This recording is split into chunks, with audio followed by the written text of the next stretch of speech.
Good afternoon and welcome to Columbus Metropolitan Club. Today's forum is sponsored by the Columbus Foundation and PNC. Our live stream is presented by the Emergency Response Fund of the Columbus Foundation in partnership with the Columbus Dispatch. My name is Tony Bell and I'd like to welcome you all here and thank you for support of today's forum. And for today's forum, our forum is titled Pioneering Nonprofit Black Girl Rising in Steering Black Girls in Ohio from Ages 11 to 18 to Success through Research, Advocacy, Community-Based Work, and Inclusive and Honest Conversation. Today, we are excited to learn about this groundbreaking initiative from our expert panel. To introduce our speakers on behalf of today's sponsor, PNC, please welcome to the stage Mary Auk, PNC Regional President for Columbus. Mary, the podium is yours. Thank you, Tony. It's so great to see so many of you in person, and a special welcome to our guests on YouTube, especially those students from Otterbein that were mentioned earlier. On behalf of the Columbus Foundation and the Central Ohio employees of PNC Bank, some of whom are here with us today, we welcome you to today's CMC Luncheon. The forum focuses on a topic that has long been ignored in our community. One of today's speakers, right here, Fran Frazier, had the strength and courage to address how Central Ohio's black girls are coping with traumatic events, including senseless acts of violence, the pandemic, as well as many other social issues. It's difficult, if not impossible, for many of us, myself included, to truly understand the anxiety and fear that these experiences have created for African Americans and other people of color, including many of our own PNC employees, our customers, their family members, etc. PNC remains committed to helping our communities be more equitable places where everyone feels welcomed, valued, and respected. I'm fortunate to work for a company that not only cares about the places where we live and work, but also champions a culture where employees feel confident presenting their ideas and are valued for their individual abilities. In 2020, PNC made a commitment to help address systemic racism and support the economic empowerment of Black and low and moderate income individuals and communities. This commitment, totaling more than $1 billion, will be executed through our Community Development Banking team, which works locally to boost the quality of life in our low and moderate income neighborhoods. Locally, as an example, Zora's House received a $100,000 grant from PNC over 2 years to provide training and technical assistance for 80 women of color, artisans, and entrepreneurs. That's just one example of how we're going to market with this initiative. In addition, this past year, PNC launched Project 257, Accelerating Women's Financial Equality, to help close the economic gender gap and expand on PNC's decade-long commitment of supporting financial decision makers that are female.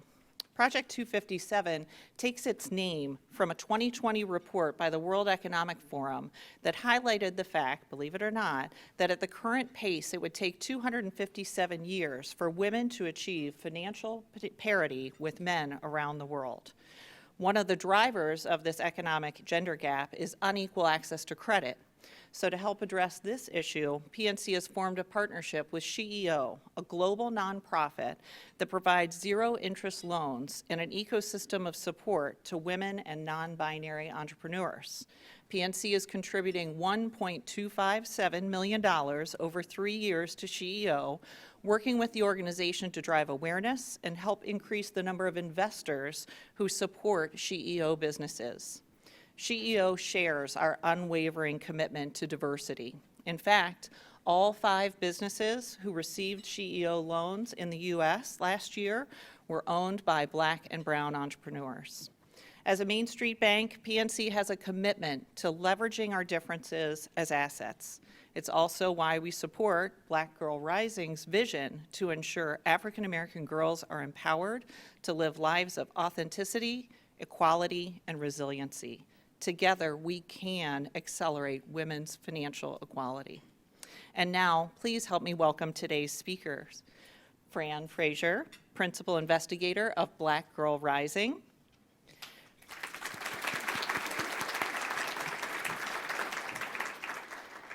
Aaliyah Horton, a charter member of the Rise Sister Rise Black Girl Think Tank and third-year pre-law student at The Ohio State University. And Dr. Camille R. Quinn, Assistant Professor with the College of Social Work at The Ohio State University. And of course, our host, who is Tanisha Johnson, anchor and reporter with Spectrum News 1 Ohio. You can learn more about your speakers in your forum flyer today. Tanisha, we look forward to the conversation. The floor is yours.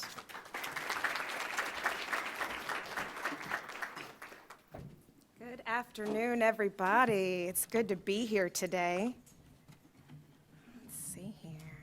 All righty. So again, thank you all so much, even for being here today, and even those of you who are online. It is certainly a pleasure to have this discussion today. Grateful for the opportunity to be able to moderate the discussion. And it's really centered on the work of Black Girl Rising and what's happening beyond that. And so, as you've already heard about a little bit of the work, but I want to share just a little bit more. And so Black Girl Rising, they've been in existence for over a decade. This particular nonprofit is focused on placing Black girls at promise. BGR's work is really focused on as well, making sure that no matter the economic status of Black girls, that they have the opportunity to live authentic lives, to live resilient lives. And this includes working to improve their overall quality of life, along with their families' lives. This includes helping them to find permission for their voice to be heard while using their platform to shine. This includes helping them to be the best version of themselves. All of this and so much more is what BGR is focused on, and when we talk about placing Black girls at promise. And so we're going to get more into that and what that really means in just a little bit here, but just to give you some context, there are over 200,000 Black girls living right here in Ohio. And while not everyone has the same story or the same circumstances, there are a great number who have been exposed to a lot of traumatic events over their lifetime, and more so than any other young girls their age. And with that being said, I want to take a look today. We all want to take a look today, not just here on this panel, but even those of us sitting in the audience and even on live stream. We want to take a look at the challenges that they face, the disparities, also looking at the data and what it says across the state too. We also want to look at how can we help them to thrive in spite of those challenges that they face so that they can be the resilient women that are making good choices. Now, I know oftentimes we can zero in on the data first and let's look at all the issues that are going on, but I want to start with something different first. I want to start the conversation off with what are the strengths? What are the things that Black girls bring to the table when we start to think about them? And anybody can jump in with this as we start the conversation today, but what do adult Black women, young Black women bring to the table? I can go first. Hello, everyone. To be honest, we bring everything. No questions added to it, but to be more specific, we bring authenticity, we bring diversity, we bring creativity, we bring us, we bring our experiences.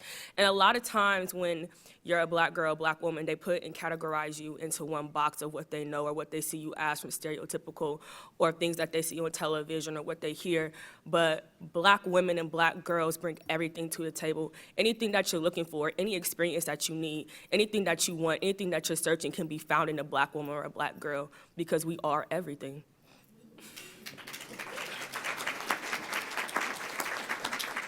Well, we certainly are. I think two things, especially that Black girls bring to the table. One is their tenacity. The other is, I could say their swag, but I think it has to do with a poem by Dr. Maya Angelou. I don't know whether you're familiar with this poem, but it's called "And Still I Rise." And she talks about a woman who walks like she has oil wells in her living room. Given the opportunity, Black girls walk that way. We don't always appreciate that walk because a lot of us don't always understand that walk. But it's an incredible way to survive systemic racism. It's an incredible way to survive how people look at you. And it's a wonderful way to survive when you're not sure about your own self or your own color or your own body or what it is that you actually can offer. And it's not fake it till you make it. It's, I actually believe I have this. I just need the opportunity to show it. And the opportunity for people to believe in it. So our girls bring a lot to the table. And we're hoping today that when you see a Black girl anywhere, that it will not be because of some deficit that immediately comes to mind, but the fact that she very well could have oil wells in her living room.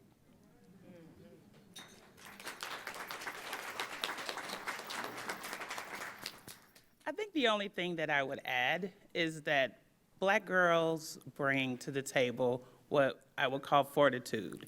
So we will talk about some of the challenges or difficulties that Black girls have experienced, but in spite of those things, despite those things, there's a remarkable fortitude, a desire to be the best, to strive and excel in spite of those things. And so that is part of what being at Promise looks like for Black girls, and that's what they bring.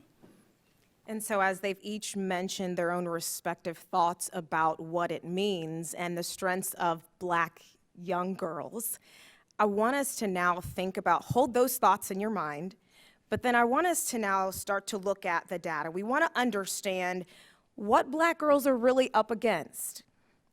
I want to start off by now saying, okay, well, yes, we have those positive things, but girls ages 11 to 18 deal with a lot, just in general, right? But Black girls especially. And so when we start to look at what is prohibiting their strengths from always coming forward, this is what we want to dig into. So, Ms. Frazier, I want to start with you. And so you, along with several other partners, had the opportunity to launch out and really discover, with over 400 girls here in Ohio, specifically in Dayton, Akron, Columbus, and the Lima areas, what Black girls were dealing with through a study. So I want you to talk about what led to this study, but then also why those specific areas in Ohio, and also what did you find? Because I even just myself looking at it and the data was like, oh, okay. Well, let's see. Probably for the past 10 years, this was probably in 2006, I had been working with school systems around the country, looking at Black girl aggression. I'm sure all of you remember all the stories, all the news clippings about Black girl fights. And principals were wondering, what exactly is going on? It seemed to be a national phenomenon. So I had been working with school administrators, teachers, parents, and the girls themselves with a modicum of success, actually.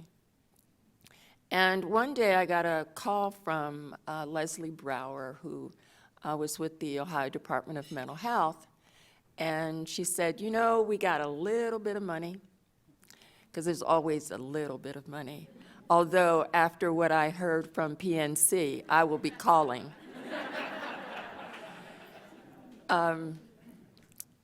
So she said, we have a little bit of money, and we want to look at mental health in the Black community, and we're having a rough time.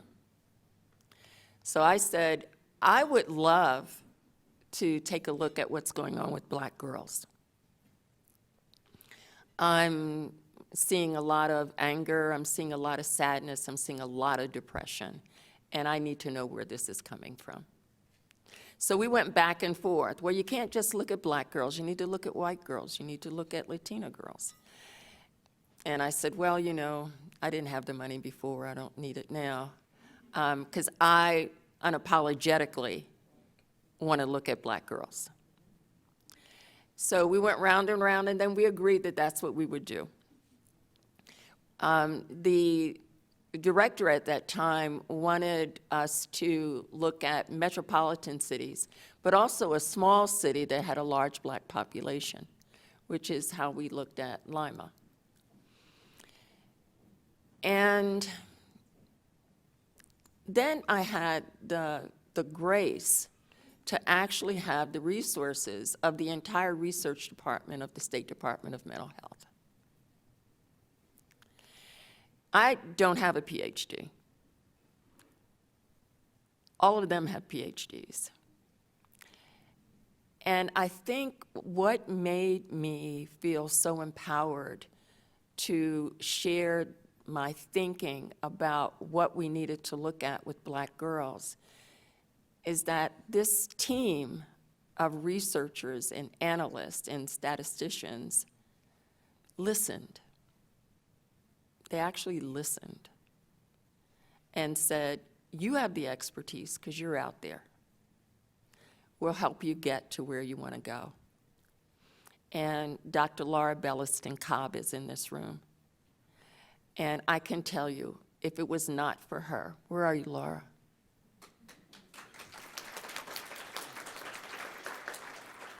I'm not sure we would have been as successful. We looked at how black girls live their lives. What is it like to be a black girl in an urban city or in an urban setting? So we know that for many of our girls, poverty is an issue, but not for all of our girls. And that's why I was saying it's important that when you look at a black girl, that it not be from a deficit. Our range of girls from 11 to 18 were girls who lived in two-parent black upper middle class families to girls who did not. Because one of the things that's so important is that we have to look at the face of black girls in any city and not just a targeted group of black girls and assume we already know what's going on with them, because we don't. If you are black and middle class, you have some of the same issues that girls in other schools do. And girls will say, you know, the biggest issue is being smart in white spaces. That's what they call it, white spaces. Because they don't always like you to be smart. They don't always like you to have voice. So we wanted to see what girl life was like. We started out with focus groups and literally asked them, what is girl life like in your neighborhood? Some of the girls talked about what it's like in the summertime when you don't wear sweaters and pants and coats, and you get off a school bus, and there's a whole crowd of men who are sexualizing you as you get off the bus. And then we had girls whose parents make $300,000-$400,000, but they're never home because they're working all the time. And so they happen to be in houses by themselves, big houses, but by themselves. So we wanted to get an idea of what life is really like. We asked them all kinds of questions. Actually, I think our survey had over 500 items on it. We wanted to know about their developmental assets. We gave them the ACEs survey. We looked at violence in their communities. We looked at what they ate, how they slept, what their behavioral and emotional functioning was. So we looked at strength, we looked at lots of strength factors, and we looked at risk factors as well. I would love for you to go to our website, blackgirlrising.net. You can download any of the studies. You can also download the 118-page full study if you want to. Or you can look at what we did in each city. One of the things that, how do we get our girls? We did not go through the school system because I did not want principals telling me that we couldn't survey just black girls. So I know women in at least 18 cities in this state. Really. And so I called them up and said, I'm getting ready to do this research. I need for you to get girls. I wanted 150 girls in every city, and Laura kept saying, that's a lot. But we did pretty good. We had 101 girls who take the survey in Columbus, 74 in Lima, 126 in Akron, and 110 in Dayton. And it was all self-report. I think the biggest thing we did was to make sure that they got breaks. And we fed them a lot of sweet things in the morning, a lot of donuts, a lot of Sunny D, so that they would be perky for this survey. Let me pause you for just a second, because even as you started touching on some of the things that were found in this study, I think a couple of things that caught my attention were the number of girls, nearly 60%, who had seen some sort of violence taken place in their life. At least half had experienced or had been threatened with violence themselves. Then you look at the numbers that experienced emotional abuse, that experienced neglect. You look at 30% whose mothers had been battered. And the list goes on. And for some of these things, it caught me by surprise, and I'll just ask this to anybody that's on the panel, was this surprising just in hearing these kinds of things, even girls that maybe, Aaliyah, you connected with, I don't know, but was this, you're shaking your head, and tell me why.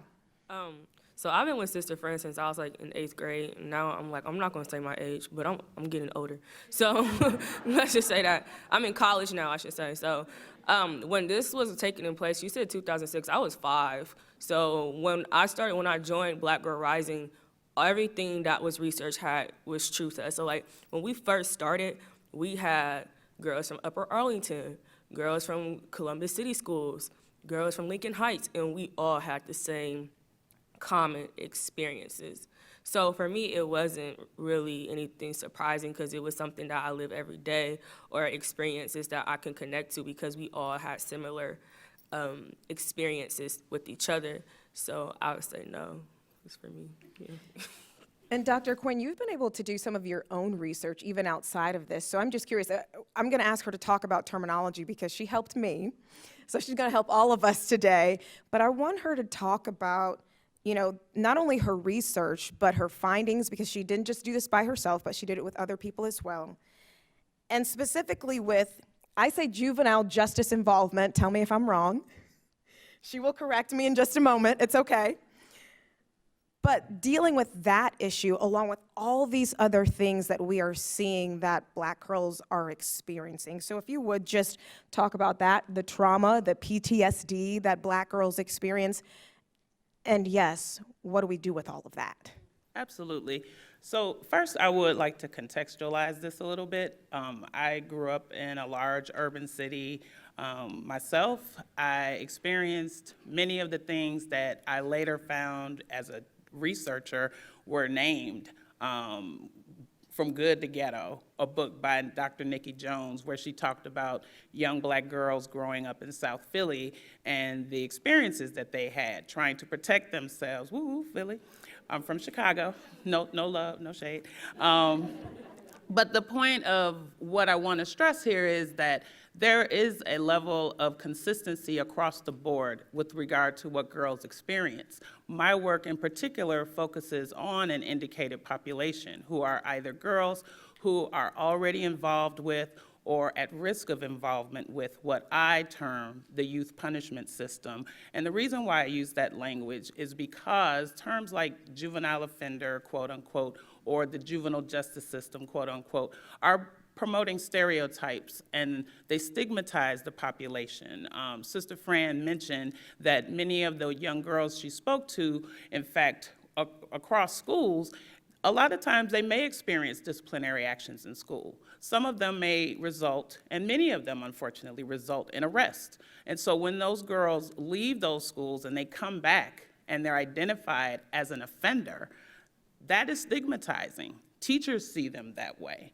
A few years ago, I was a presenter and a facilitator for a biennial session with judges and probation officers in the state of Illinois. And one of the points that came up in the discussion that we talked about with young girls and boys as well, who are multi-system involved. So they may be involved with special education. They may be involved with the child welfare system as well as the youth punishment system. If those young people had an IEP or an individual education plan, they were targeted by school resource officers just because of that. So there is a need for all of us to understand what is really promised when we're talking about young Black girls. The data is real. In the last 40 years, arrest rates of young people have dropped to their lowest in 40 years, with the exception of girls, and in particular, Black girls, who continue to be overrepresented in the youth punishment system. So clearly, there's a perception that I think promise can break and say, wait a minute, let's look at this differently. Let's think about this data differently. In one of the studies that I conducted with some of my colleagues around the country, we looked at a sample of girls in a southern jurisdiction. They were all in detention, African-American girls, and although they identified future orientation, meaning I have a view of what I want my future to look like, I believe that I will be successful, and that they had high self-esteem, they still endorsed very high rates of post-traumatic stress disorder. So what does that mean? That means that we as providers, we as allies to girls, we as teachers, we as family members, as friends, have to think about what is it that they need from their point of view. That is one of the reasons why I was so excited to be aligned with Fran Frazier, as well as Aaliyah Horton, because the work that they've been doing with Black Girl Rising is exactly aligned with the view that I have of my work, which is centered around their strengths, their protective factors, understanding the things that promote their well-being and their health. And so I think that's the space where we have to really start. Well, I was just going to say that the theme today is placing Black girls at promise.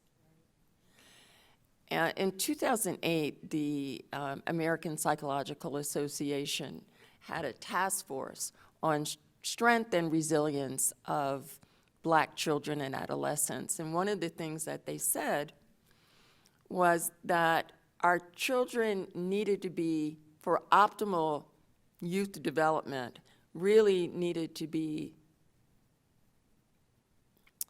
owned by caring adults, teachers, mentors, community leaders, whoever those caring adults are around them. That would be the only way that they could be placed at promise. And I'm sure many of you know the work of Dr. Bruce Perry. Dr. Perry said, children have to have relational wealth to get through their trauma so that they can have a sense of what Dr. Quinn talked about, hope for the future. But when children are in relational poverty, then they tend to stay in that trauma. And we get to see the behaviors that stem from the trauma. and then we end up having to deal with that. So our work about placing Black girls at promise is really about collective work and responsibility. It's a African value system term that means that when we're doing our best and we do our best together, it helps all of us. So Ujima, the term means we are in this together. We can build and maintain our community by looking at my sisters' and brothers' problems as long as we can solve them together. So we place our girls at promise by bringing in all the resources that we can, surrounding them with those resources, which then allows them to build the strength they need, the confidence they need, and the voice. Because one of the things that we think is really important is that Black girls have to have a voice, and they have to use that voice, and they have to be comfortable with that voice, because that voice gives them the energy to be about whatever it is that's important to them. So placing Black girls at promise is the way to do that, we think. And Aaliyah, just to tag off of that, just kind of talk about your experience, even in the think tank, and finding your voice and kind of how you were helped in finding yours. So this is funny, like, it's ironic. The first time I ever spoke in a public space was in this building. So, like, and I didn't know what I was doing. Sister Fran was like, get up there and speak. And I was like, you think I'm ready? And I was really young, so I never had, like, an opportunity. Like, I knew how to talk. I knew how, I was well prepared. I knew how to speak. I knew how to sit, the whole 9 yards. But being able to do that, it was very it wasn't overwhelming. It was a lot. And I was surprised that someone actually believed in me and who I was. So a little bit when I was a sophomore in high school, Sister Fran told me, like, you have to come down here. You have to come down here. We have some exciting news for you. And I was like, okay, what are we doing? What are we doing? She said, you all have been invited to go to the White House under Obama. This was under the Obama administration. And we're like, what? I was invited to the White House? Oh my gosh. And one thing about Sister Fran and the Black Girl Rising team, they follow through. If they tell you they're going to do something, they do something. They called every woman that they knew. They called the team. We didn't have to pay for anything. We didn't have to pay for any meals. Everything was taken care of. If I did not have that experience where I went to Washington, D.C., and we sat down and we talked to college interns and college graduates who went to Howard who were working for Michelle Obama and telling us their experiences and what they went through and how they lived, it was so surreal because I was looking at myself essentially. And then the night got better when we went to Congresswoman Joyce Beatty's office, and I had chills in my bones because I told myself, and it told me I need to be here. I deserve to be here. And having someone... And having so many women, having the community support me and making sure that I succeed was a lot. And even having Congresswoman Joyce Beatty come up to us like she knew us, like she was our aunt, and she was telling us, like, I'm so excited to see y'all. What's your name? How are you? What are your dreams? Where are your goals? And we're like, oh my gosh, we're really here. Then she took us to Nancy Pelosi's office, and we're like, oh my gosh, we're in Nancy Pelosi's office. Like, we're at the president's training, everything. We had a great night. But in that sense, like, it was a great experience, but what if I didn't have that experience? What if I didn't see myself at the table? I wouldn't be where I am today. She always expect greatness out of us. She always said, you're not wearing jeans when you go somewhere. You cross your legs. You make sure that the photo, the napkin is towards you. You speak slow, like the whole 9 yards. But she made sure that we were like that. We would go out of town, because we did a lot of things, and we had a lot of other community forums that we would speak at out of town. And we would look at other girls and be like, y'all allowed to wear that? Y'all allowed to speak like that? Y'all talk to y'all mentors like that? Because Sister Fran would never.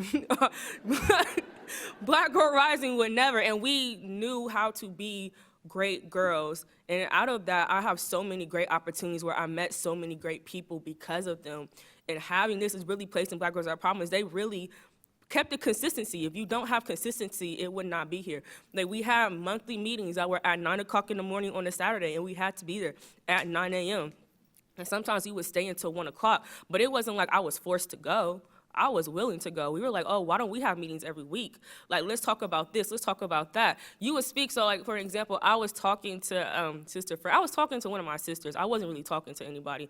And I was like, I don't really like the way guys are and how they talk to black girls and how we interact with each other. And then Sister Fran was like, so what are we gonna do about it? And I said, oh, what are we gonna do about it? So we make community forums, and then we have Get Woke with us, where we have black boys and black girls have community conversations on how we talk to each other and how we respect each other. But that's because she listened to me. It wasn't because she was just like, okay, they're going to do what they are. They're 12, they're 13. No, she took our considerations. She loved us. She was consistent. And the whole team who's all over there, I'm gonna give y'all a shout out because I love y'all too, who've been with me since I was in 8th grade, has been consistent, and they're still consistent to this day as you see them now. So.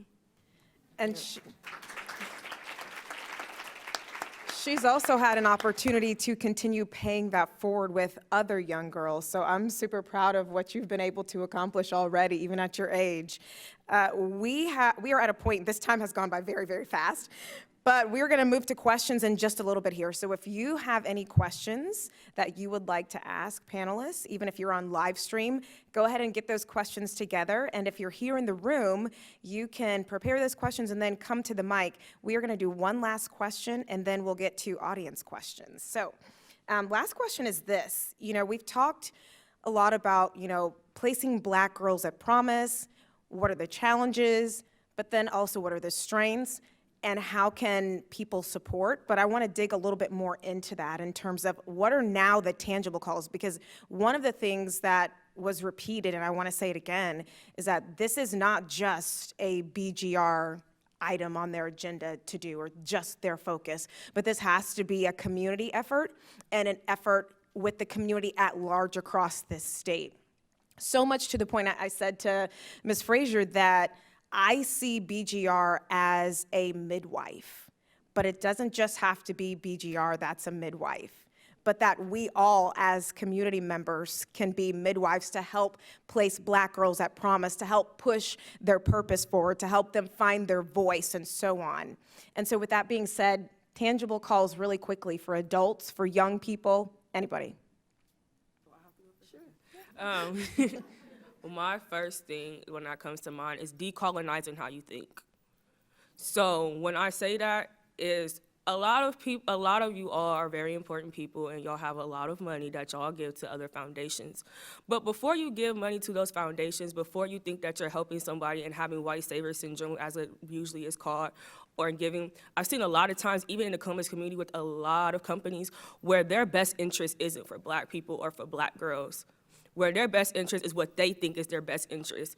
And so decolonizing your mind and really understanding what you're doing, really understanding what you're funding, really understanding what's going on, because you're not going to understand a black girl's experience because you've never been a black girl. And if you are a black woman, you understand your experience because your experience is unique to you. But having that, but not thinking to yourself, oh, I think this will be great for them. I think this will be good for them. Listening, understanding, instead of being so quick to talk, so being so quick to say, well, this is what we do. And you know, when we had this organization, they were similar to you all. No, listen, take in, actually try to understand before being quick to trying to colonize what you want or a program that you see.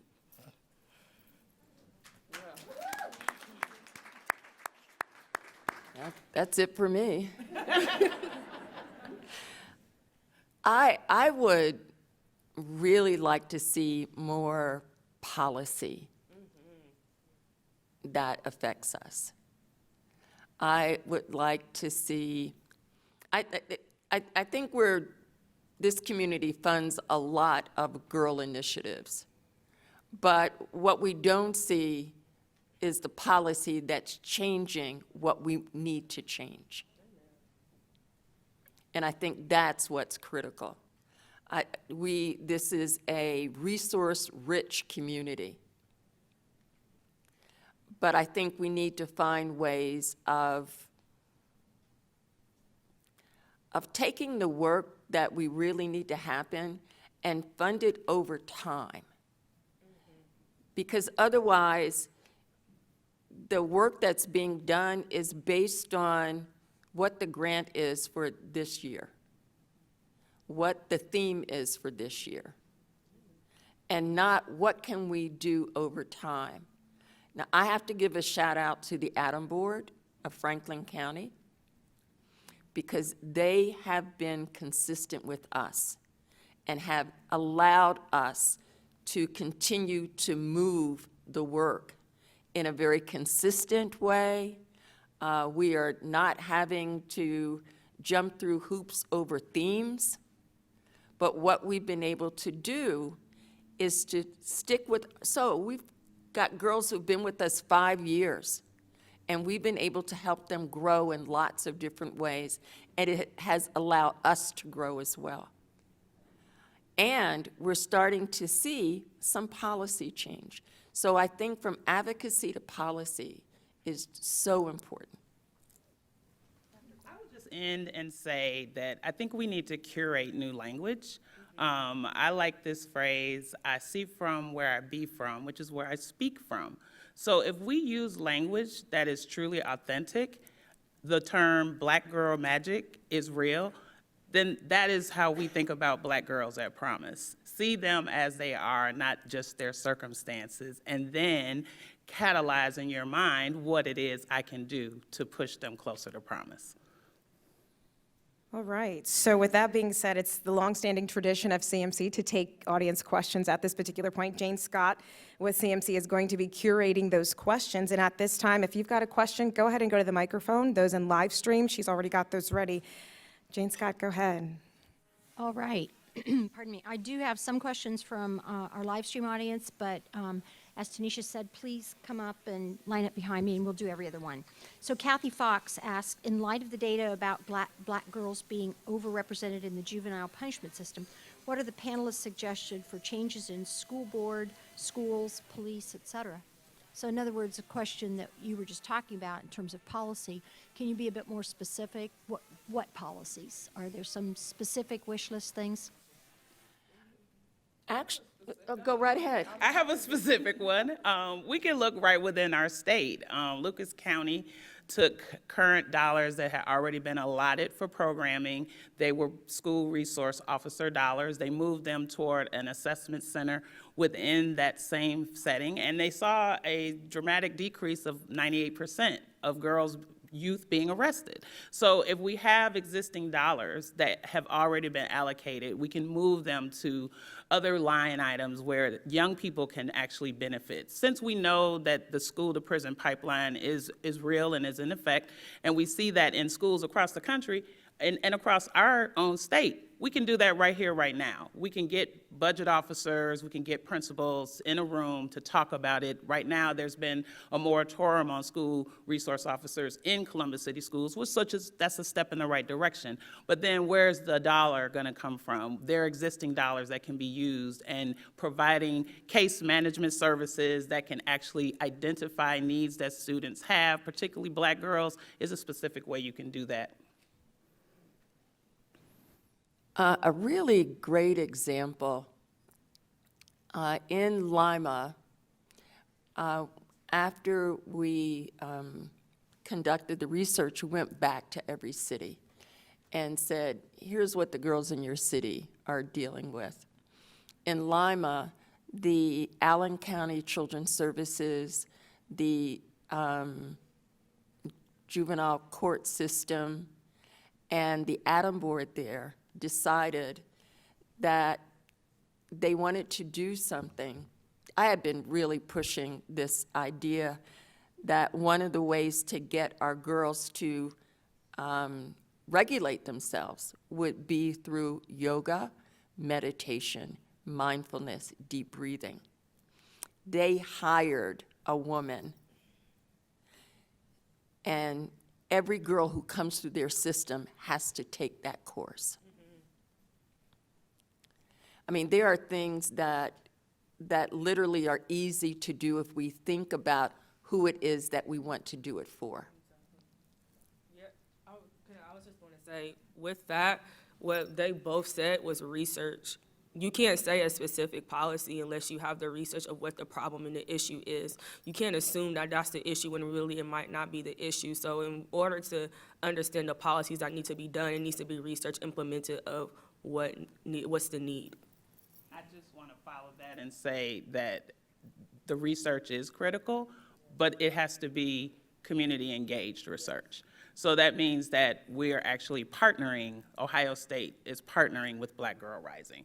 Ohio State is partnering with the City Council and the Franklin County Juvenile Court to engage in community-engaged research. So that it's not just what the researchers are interested in learning, it's what the participants are telling us. A study that I'm launching right now, based on a partnership with Franklin County Juvenile Court and the City Council, City Council member Priscilla Tyson, who recently retired, is really to do just that, a pilot study to start with girls who are referred from Franklin County Juvenile Court, as well as their parents and caregivers, to talk to them about their experiences. What has it been like when you've been referred, if you've ever been referred for services, and then use that feedback to actually tailor a stress reduction intervention that's centered around healing. Because we know that trauma is an issue, but we want to focus on how they heal and then give them the opportunity to participate in that intervention and give us feedback again. So I think I agree 100%. The policies need to be there, but the research needs to be engaged and it needs to be informed directly by the people who will be affected by it. So this is a question from one of our new Otterbein students, Elijah McCutcheon. Is there a role that higher education plays in this big picture of putting Black women and girls in the best position to succeed? Yes. Yes, it does. Short answer, yes. So a little bit about me. I go to The Ohio State University. I'm a double major in political science and philosophy on the pre-law track. When I first got to Ohio State, I had imposter syndrome. I was a straight-A student in high school. And when I got to Ohio State and was in a room full of 200 white kids, and I was the only Black girl, and I have to defend policies that affect Black people, and everyone's looking at you to answer, and you have imposter syndrome, it is very much a thing. I know for me and my friends, a lot of them wanted to drop out our first semester because we had no one to teach us and no one to guide us through our way of getting to college, because college is a whole another issue and separate things. You're learning how to live by yourself. For me, being at a predominantly Black school, I had 3 white roommates, having to explain why my hair shrinks, having to explain why I'm not getting as the best grades that I can because I went to a school that was underperforming and I didn't have to do anything to make A's, where I go to school now where we have to read 20-page essays about the 1400s and we don't even understand what we're learning, and having to do that for each class for 5 classes and having to do that, it puts us in a position where we don't know what to do, but we know we have each other in a sense. But also when we're all going through the same thing, we're just trying to stick it out. And higher education really can make or break you, because we know, like, if we leave and we don't get this education, we have nothing to go back to. Where my white roommates, who their parents worked at the top firm that there is, and they had all the resources handed to them, had no worries. They didn't have to go to work to provide for themselves. They could focus on school. They had their parents' credit card, where I had to go to work even when I was sick because I had no one to give me money to take care of myself or to buy essential things. So having that, and even just going into like Ohio State and going to college, like, we don't have any programs that teach you how to live and how to study and how to understand the texts that you're reading, and being able to have that mindset to keep going, because you know, if I drop out, if this doesn't work for me, then what am I going to do? What is the next step? How is that going to play a part of what my role in society is? Because literally, if I don't have this education, I'm nothing. And that's how we thought of it. But we learned, that's not true. Like, I don't want y'all to think, oh, that's what, no, I don't think that at all. But as like when you go into it, it's very much an intimidating situation. So I would just say too, as a professor at The Ohio State University, I embrace students like Aaliyah. I mean, Aaliyah is what we would call a top shelf student. But even if she weren't, I would embrace the opportunity to get to know her. I have students that are in this room.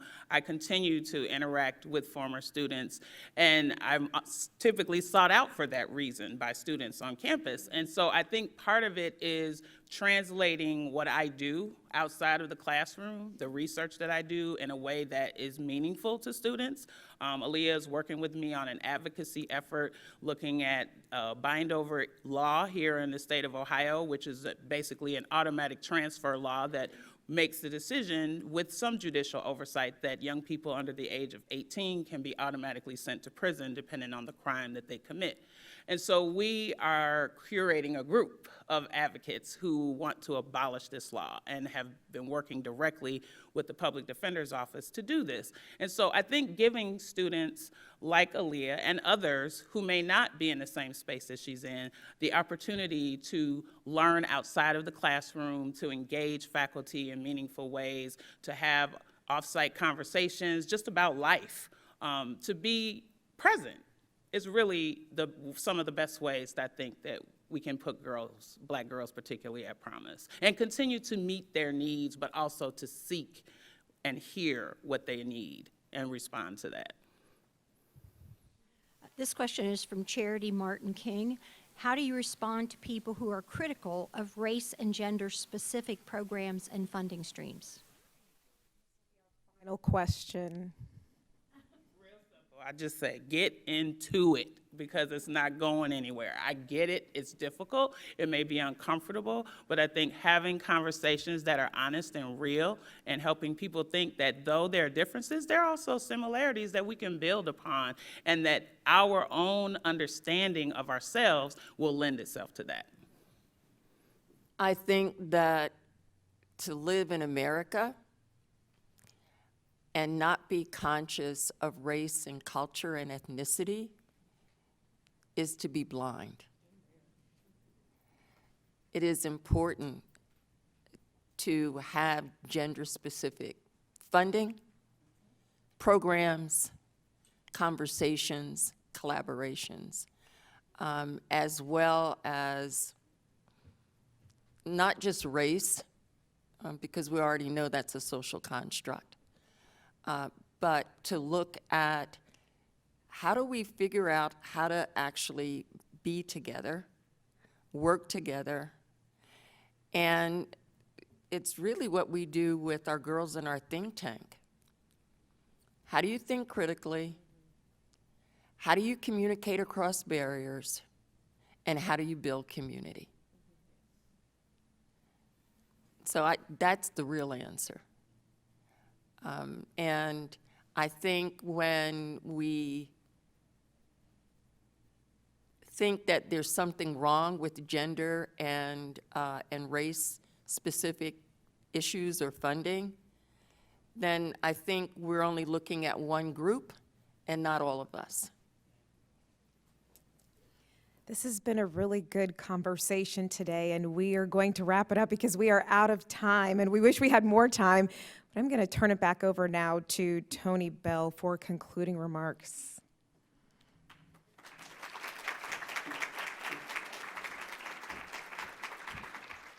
Wow. Okay, today's forum is so befitting of this organization, which was founded in 1976 by 13 visionary women leaders, knowing that CMC's mission is to connect people and ideas through community and conversation. From its very beginning, the CMC has welcomed everyone, and it was an honor and a joy to welcome each of you. Well, I hope that you found today's forum promising, and that you can see yourself as an active ally, advocate, and supporter, because we are all better together. Please make plans to join us next week as CMC presents The Future of Work, the Office of Tomorrow, featuring a panel of experts. Thank you to our online virtual seat patrons and to the Emergency Response Fund of the Columbus Foundation for presenting our live stream in partnership with the Columbus Dispatch. Thank you to today's sponsors, the Columbus Foundation and PNC. And our special appreciation to today's speakers. Another warm round of applause for Fran Frazier, Camille Quinn, Aaliyah Horton, and our host, Tanisha Johnson. Thank you. Thank you to each of you. We couldn't do this without you, so we look forward to seeing you next week at the Columbus Metropolitan Club as we present another community conversation. Thank you.